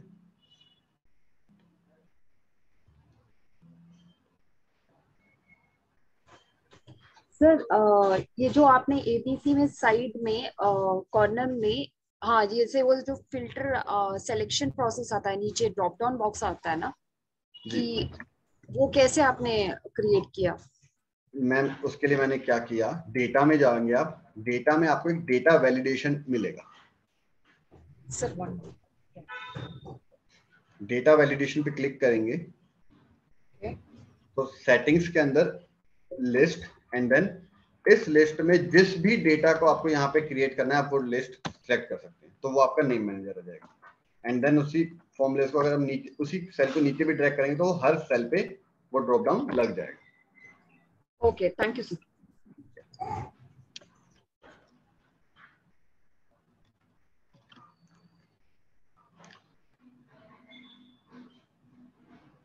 अब ये जो अगर हम लोग entries करते हैं related to the like TDS की वर्किंग करते हैं, और अगर हमें डेटा को एक्सेल पे प्रिपेयर करना होता है, तो डेटा वैलिडेशन हम वहां पे भी यूज कर सकते हैं। डेटा वैलिडेशन हो सकता वहां पे हम यूज कर सकते हैं, ड्रॉप डाउन मेन्यू वहां पे यूज कर सकते हैं, ये सारी चीजें हम वहां पे यूज कर सकते हैं, जिससे कोई डिफरेंट एरर नहीं होगा। लाइक मैं यहाँ पे जैसे ही कुछ डिफरेंट लिखूंगा, like ABCD is not a party, तो वो आपको एरर दे देगा, रेस्ट्रिक्ट कर देगा, तो आप कुछ गलत एंट्री कर ही नहीं पाएंगे। So it will be beneficial. और अगर सेम डेटा होगा तो वो नेक्स्ट जब भी हम मेरे को कहीं पे भी काम करना है तो वो जस्ट हमें कॉपी पेस्ट करना पड़ेगा, डेटा क्लीनिंग की जरूरत नहीं पड़ेगी। यहाँ बहुत बार हमें होता है कि डेटा आता है और मैं उसको सबसे पहले क्लीन करना की नीड होती है, बिकॉज डेटा डुप्लीकेसी बहुत होती है, एंड डुप्लीकेसी के साथ में छोटे छोटे एरर्स, टाइपो एरर्स बहुत होते हैं, तो हमें वो सबसे पहले वो रिमूव करने पड़ते हैं। तो with the help of this data validation वो आपका डुप्लीकेसी एंड जो एरर्स हैं, टाइपो एरर्स हैं, वो खत्म हो सकते हैं।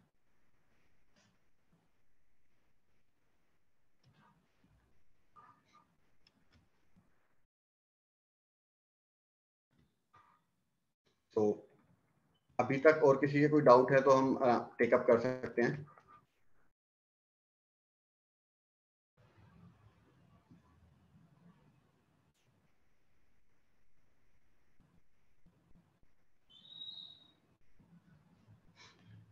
सुमित सर, हमारे पास अभी टाइम अवेलेबिलिटी कितनी है, उसी के अकॉर्डिंगली आगे मैं स्टार्ट करूं कुछ डिफरेंट।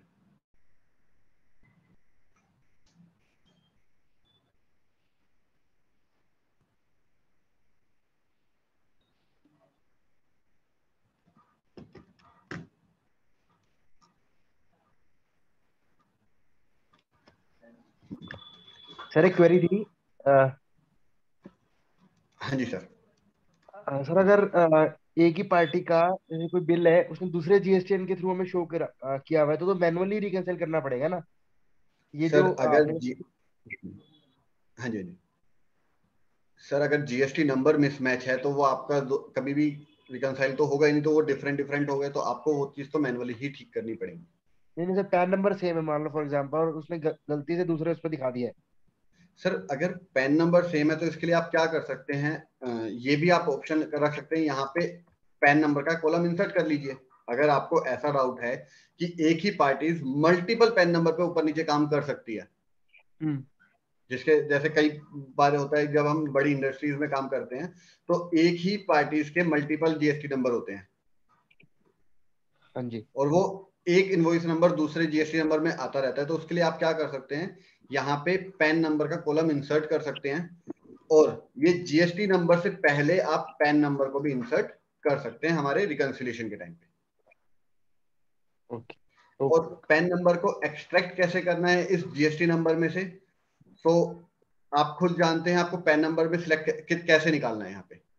तो पैन नंबर का क्या क्राइटेरिया होगा, फर्स्ट 2 नंबर्स को छोड़ दीजिए एंड उसके बाद नेक्स्ट 10 नंबर्स को ले लेना है। तो अब यहाँ पे फॉर्मूला क्या लगाएंगे आप, तो उसके लिए हमें क्या करना है, यहाँ पे हमारे पास एक फॉर्मूला होता है मिड।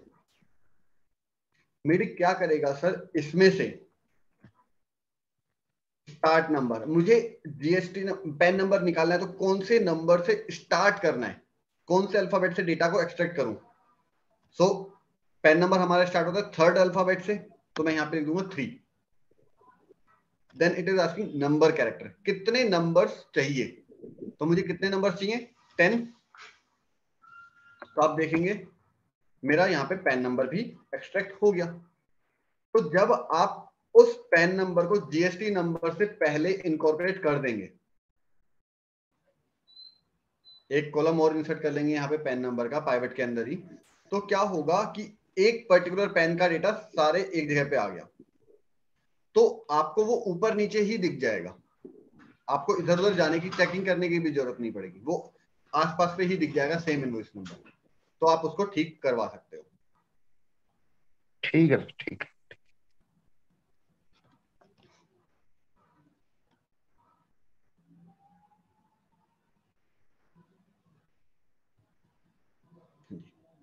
और किसी का कोई डाउट?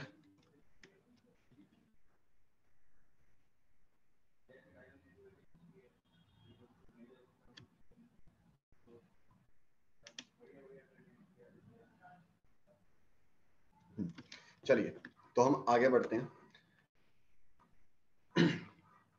अब कुछ ऐसे बेसिक टूल्स हैं जो हमें रेगुलर यूज करने होते हैं और हम जिसके बेसिस पे हम अपनी प्रोडक्टिविटी को इंप्रूव कर सकते हैं।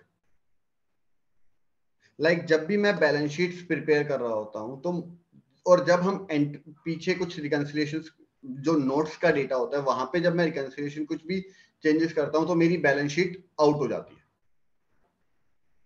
तो अब मैंने कोई एडजस्टमेंट्स कर रहा हूं, मैं कोई ठीक चेकिंग कर रहा हूं, चेकिंग करते टाइम कुछ भी ठीक कर रहा हूं, कुछ भी एक जगह से पिक करके दूसरी जगह पे कन्वर्ट कर रहा हूं, तो उस टाइम पे मेरी बैलेंस शीट आउट हो जाती है, जो कि हम हमेशा फेस करते हैं at the period of the September.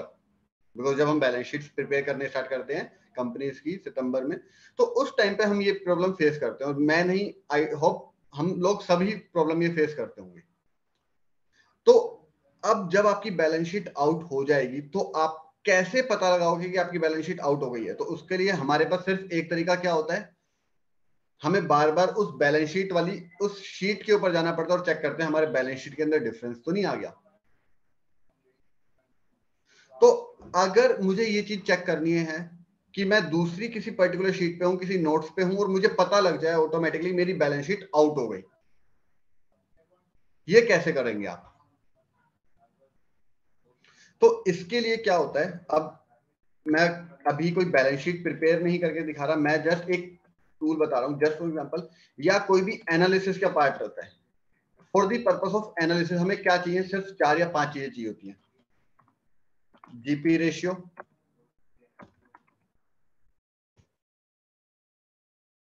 NP ratio, and then balance sheet difference.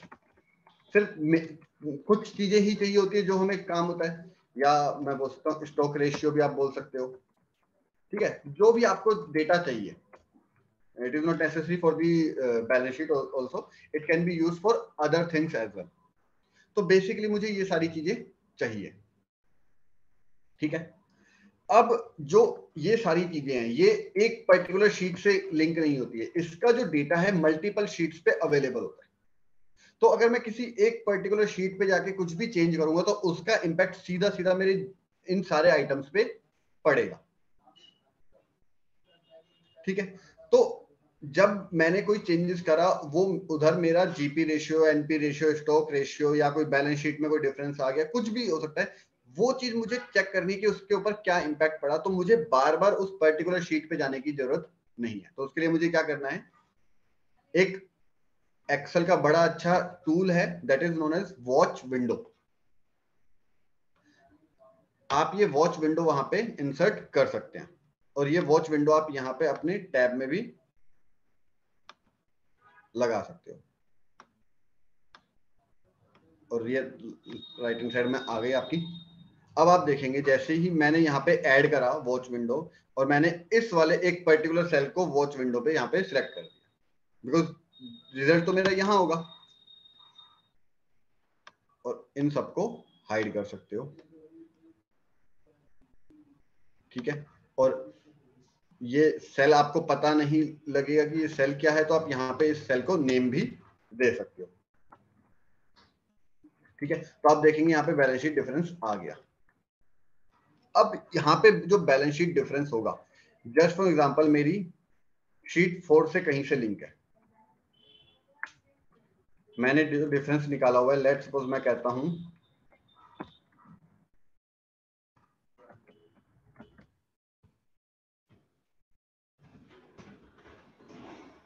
इनका डिफरेंस है। अब देखेंगे यहाँ पे मेरे को ये वैल्यू दे रहा है 0। जैसे ही मैंने यहाँ पे इसमें कोई भी चेंजेस कर दिया, तो आप देखेंगे मैंने चेंजेस यहाँ करा, लेकिन इसने मुझे वहां भी डिफरेंस, जो भी मेरा बैलेंस शीट के अंदर डिफरेंस आया था, वो यहाँ पे इसने मुझे प्रेजेंट कर दिया। आप देखेंगे तो मुझे ऑटोमेटिकली पता लग गया कि मेरा इस एडजस्टमेंट की वजह से, इस चेंजेस की वजह से, इस करेक्शन की वजह से मेरी बैलेंस शीट में ये चेंजेस आ गए। तो आपको कभी भी ये प्रॉब्लम नहीं होगी कि मेरी बैलेंस शीट आउट हो गई और मुझे पता ही ना लगे। और जब मुझे पता लगे कि मेरी बैलेंस शीट आउट हो गई और मैं उस टाइम तक इतनी सारी एडजस्टमेंट्स कर चुका, तो अब ये चीज आप किसी भी शीट पे जाएंगे, आप कोई भी शीट पे जाएंगे, वॉच विंडो टोटली अवेलेबल रहेगी, मुझे चेंज करने की जरूरत ही नहीं पड़ेगी। तो with the help of this watch window as well, आप अपनी प्रोडक्टिविटी को इंप्रूव कर सकते हो, जिससे आपका बेनिफिट ये होगा कि आप आपकी जो अलग अलग डेटा है वो इजीली चेंजेस करते जाओगे और आपका बैलेंस शीट में डिफरेंस जो भी चेंजेस होगा आपको पता लगता रहेगा।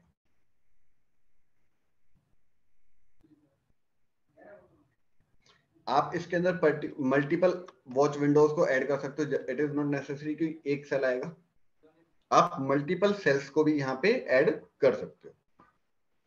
लाइक आपको जो भी सेल सिलेक्ट करना है आप उसको आराम से यहाँ पे सिलेक्ट कर सकते हो और आपका वर्किंग होता रहेगा। नाउ सेकंड क्राइटेरिया, सेकंड हमारा प्रोडक्टिविटी को इंप्रूव करने के लिए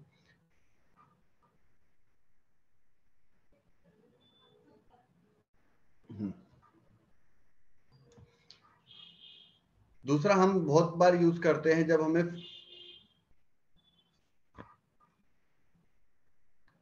एक हमारा हो गया वॉच विंडो का, दूसरा जब हम वर्किंग करते हैं और हमारा एक्सेल फाइल हैवी हो जाता है तो प्रॉब्लम उसमें क्या, जो बेसिक प्रॉब्लम्स आती है जो मैंने बहुत बार फेस किया है। सबसे पहली प्रॉब्लम हमारी एक्सेल फाइल हैवी होने का जो सबसे बेसिक रीजन होता है, जो हम फॉर्मूला कॉपी करते हैं और वो हम एकदम लास्ट सेल तक पहुंच जाते हैं। ठीक है, एक्सेल की अगर आप लास्ट सेल तक अगर कुछ भी कर देंगे तो आपकी एक्सेल फाइल ऑटोमेटिकली हैवी हो जाएगी। तो उससे भी हमें बचना है। तो उसको चेक कैसे करना है, अगर आप कंट्रोल के साथ END जो एंड बटन है वो आप प्रेस करेंगे तो आपको वो उस पर्टिकुलर शीट के लास्ट सेल तक ले जाएगा और जो इररेलेवेंट डेटा है उससे उस इररेलेवेंट डेटा को आप रिमूव कर देंगे तो आपकी एक्सेल फाइल का साइज भी कम हो जाएगा, प्लस उसमें प्रोडक्टिविटी भी इंक्रीज हो जाएगी। दूसरा तरीका, जब भी कोई एक्सेल फाइल आपकी किसी भी पर्टिकुलर एक्सेल फाइल के अंदर मल्टीपल फॉर्मूलेज लगे हुए हैं और जिसकी बार बार कैलकुलेशंस की वजह से आपकी एक्सेल फाइल स्लो चलती है, तो आप वहां पे अपनी कैलकुलेशंस को मैनुअल भी कर सकते हो। सो उससे क्या होगा, आपको बार बार एक्सेल फाइल्स को कैलकुलेशन नहीं करनी है, तो वो आपकी प्रोसेसिंग को इंप्रूव कर देगा। और जब आपका काम कंप्लीट हो जाए, at that time shift F9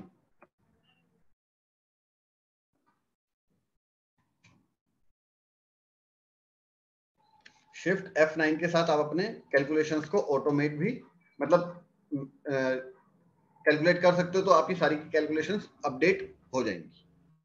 तो with the help of going with the calculation options manual, आप अपनी प्रोडक्टिविटी को इंप्रूव कर सकते हो। ये जनरली हमेशा वहां पे प्रॉब्लम क्रिएट करता है जब हम लार्ज डेटा के ऊपर वर्किंग करते हैं।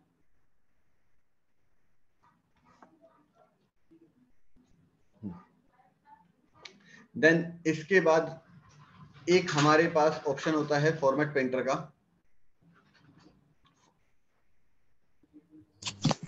Format painter, hello,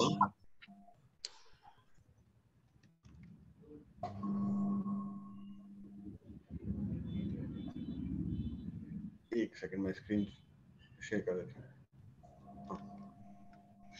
I hope it is visible right now. Yes Kailash जी।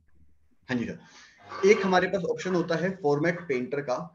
हम फॉर्मेट पेंटर किस लिए यूज करते हैं कि एक पर्टिकुलर सेल के ऊपर हमने कोई भी फॉर्मेटिंग कर दी और उसी फॉर्मेटिंग को मुझे अलग अलग जगह पे पेस्ट करना है, तो एट दैट टाइम हम क्या करते हैं, जस्ट फॉर एग्जांपल मैंने यहाँ पे कोई फॉर्मेटिंग कर दी,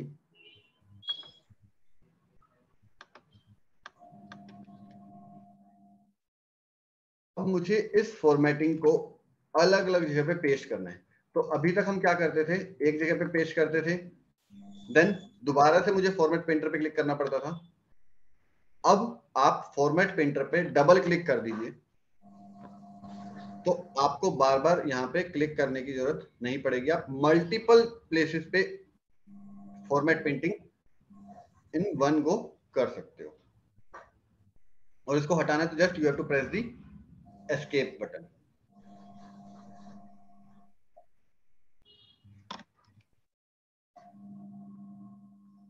ठीक है, नाउ थर्ड ऑप्शंस जिससे हमारी प्रोडक्टिविटी कुछ हद तक इंप्रूव हो सकती है, जब हमें मल्टीपल डेटा को कॉपी पेस्ट करना होता है। जैसे फॉर एग्जांपल हमें मल्टीपल डेटा है, मुझे उसको कॉपी पेस्ट करना है और एक के नीचे एक के पेस्ट करना है, तो उस टाइम पे हम बहुत गलतियां कर जाते हैं। ठीक है, तो वो गलतियां क्या होंगी कि हमने या तो किसी एक पर्टिकुलर चीज को कॉपी करने से रह गया, या कोई पर्टिकुलर चीज कॉपी हो गई और मैंने ओवरलैप कर दिया, तो वहां पे इश्यूज आते हैं। तो उन इश्यूज से बचने के लिए मुझे क्या करना है, आप देखेंगे होम बटन में यहाँ पे क्लिपबोर्ड का ऑप्शन आता है, तो आप इस क्लिपबोर्ड को क्लिक कर दीजिए। नाउ आप जितना भी यहां से डेटा कॉपी करेंगे वो रेंज आपकी यहां पे आ गई। आपने दूसरा कॉपी किया, दूसरी रेंज आ गई, तीसरी डेटा कॉपी किया, तीसरी रेंज आ गई। एंड देन अगर आप यहाँ पे किसी भी जगह पे अगर पेस्ट ऑल कर देते हैं तो आप देखेंगे सारा डेटा एक के नीचे एक ऑटोमेटिकली पेस्ट हो गया। आपको बार बार कॉपी करके पेस्ट करने की जरूरत नहीं है, आप इन वन गो सारा का सारा ये डेटा एक बारी में पेस्ट कर सकते हो। और not only in one place, आप किसी भी शीट में या ऑफिस के किसी भी टूल के अंदर ये क्लिपबोर्ड अवेलेबल है, तो आप हर कहीं इसको यूज कर सकते हो। चाहे आइदर इन दी वर्ड आपको यूज करना है, एक्सेस और जो भी आप यूज करने पावर पॉइंट, वहां पे भी आप इसको यूज कर सकते हो।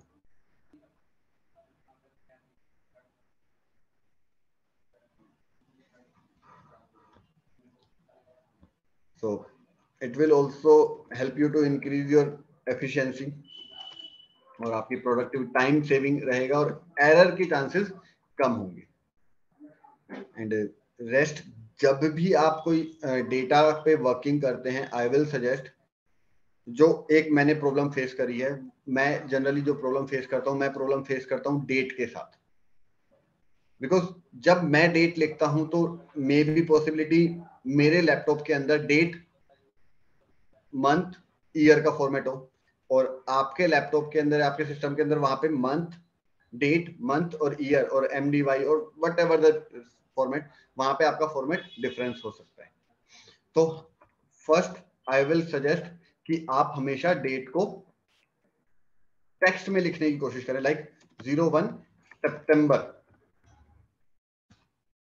तो आपका वो एरर नहीं होगा।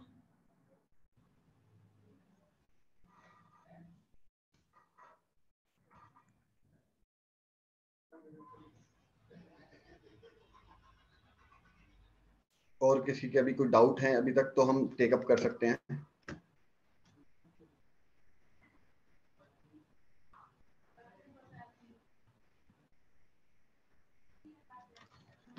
No ma'am, there is no shortcut for the double tap on format painter.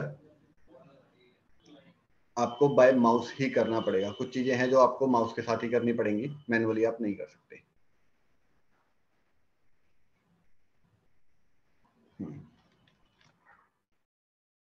तो अभी तक जो अभी तक हमने देखा 2B की रिकंसिलिएशन एंड कुछ टेक्निक्स जिससे हम हमारी एफिशिएंसीज को इंप्रूव कर सकते हैं। नाउ हम इस सेम पैटर्न के ऊपर हमारी कितनी रिकंसिलिएशंस को हम फुलफिल कर सकते हैं। पहली 2B की रिकंसिलिएशन, सेम पैटर्न के ऊपर आप एनुअली 2A की रिकंसिलिएशन भी कर सकते हैं जब आपको पूरे कंप्लीट ईयर की रिकंसिलिएशन करनी है। इन दैट केस आपको ये मंथ का कॉलम नहीं चाहिए, बिकॉज आप तो कंप्लीट ईयर की रिकंसिलिएशन कर रहे हो। थर्ड हो सकता है हमारे रिकंसिलिएशन का तरीका, जब हमें ई इनवॉइस की रिकंसिलिएशन करनी होती है। अब ई इनवॉइसिंग की रिकंसिलिएशन आपका डिपेंड करता है आप कौन से सॉफ्टवेयर को यूज कर रहे हो। Like if we are using the tally, तो वहां पे हमारे पास इनवॉइस नंबर का कॉलम होगा, तो हम उस इनवॉइस नंबर के को एक बेस कॉलम मान के हम सेम रिकंसिलिएशन कर सकते हैं। सो बिकॉज रिकंसिलिएशन में क्या है, आपका डेटा सेम रहना है, कॉलम सेम होने हैं, बस एक हमें आइडेंटिफाई करना है कि ऐसा कॉलम क्या होगा जो दोनों में कॉमन होगा। तो आपके टैली के अंदर वो IRN नंबर कभी भी टैली के अंदर ऑटोमेटिकली नहीं आएगा, आपको मैनुअली डालना पड़ेगा। तो जो एक कॉमन नंबर है वो हमारे पास होता है इनवॉइस नंबर। तो with the help of this invoice reconciliation आप वहां पे ई इनवॉइस की रिकंसिलिएशन भी इजीली कर सकते हो।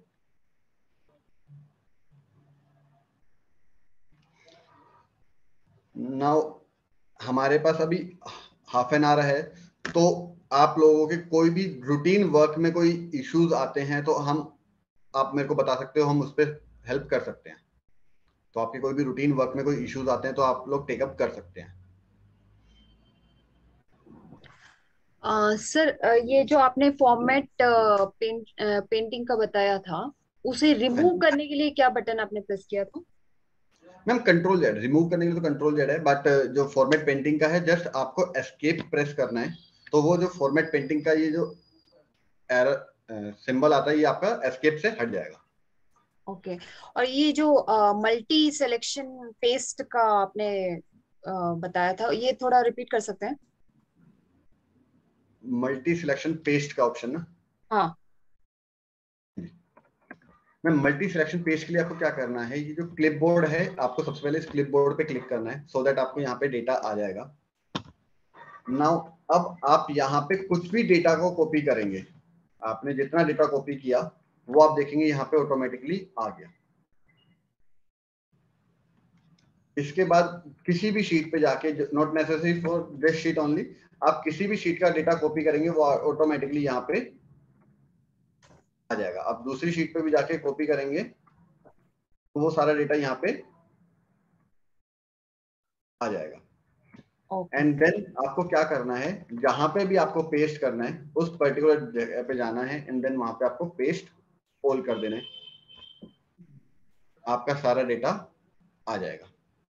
आप कहेंगे मुझे सारा डेटा पेस्ट नहीं करना, तो जो डेटा पेस्ट करना है आप उस डेटा पे क्लिक कर दीजिए।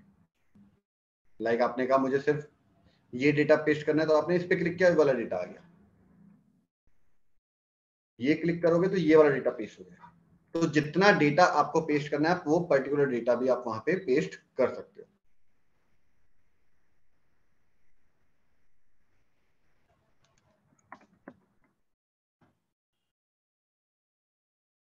हाँ जी। इसके अलावा कोई डाउट जो रूटीन वर्क में हमें इश्यूज आते हैं?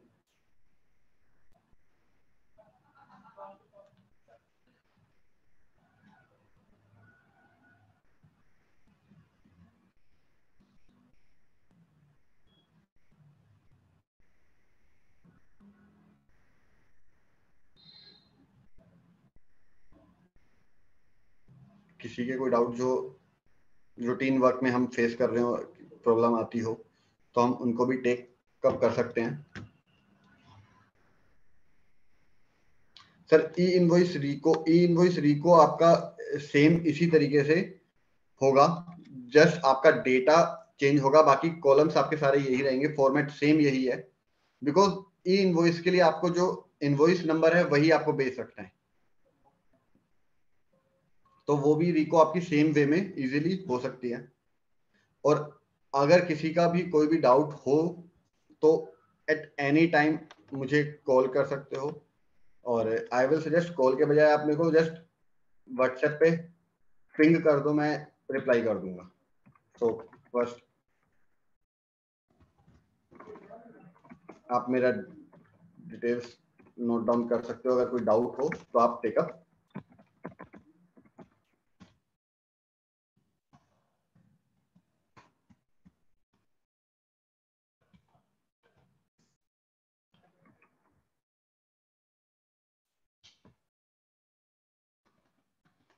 इन द मीनवाइल किसी के कोई भी डाउट है तो हम आराम से टेकअप कर सकते हैं.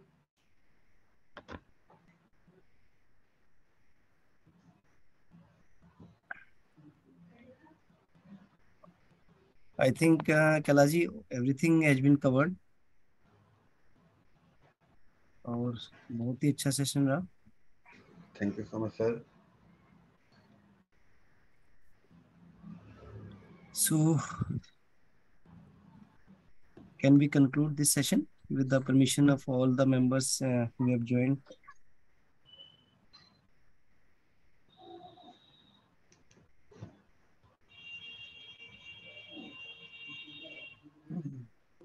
कैलाश जी, कंक्लूड करें सेशन आज का?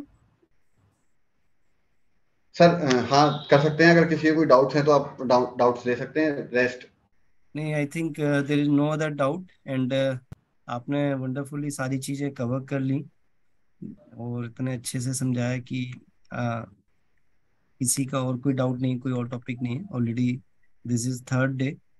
No sir, thank you. Thank you so so much. Kailash ji, thank you so much for your wonderful time and especially on this Sunday. And all participants, thank you so much for joining. And tomorrow, fourth day at 6 p.m, fourth session. So we will meet you again. So in the meantime, Kailash ji, thank you so much for your wonderful time with all. Thank you so much sir. Thank you much. Thank you. Thank you. Kailash ji, मुझे वो अपनी background material जो है वो share कर दीजिएगा. Sure sir, मैं आपको वो शेयर कर दूंगा आफ्टर रिमूविंग सम हाँ, डेटा. ठीक मैं है. आपको वो शेयर कर दूंगा. आप पार्टिसिपेंट्स के साथ शेयर कर हाँ सकते हैं. हाँ, sure sir, sure. Yeah. Thank you so much sir. Thank you. Thank you so much sir.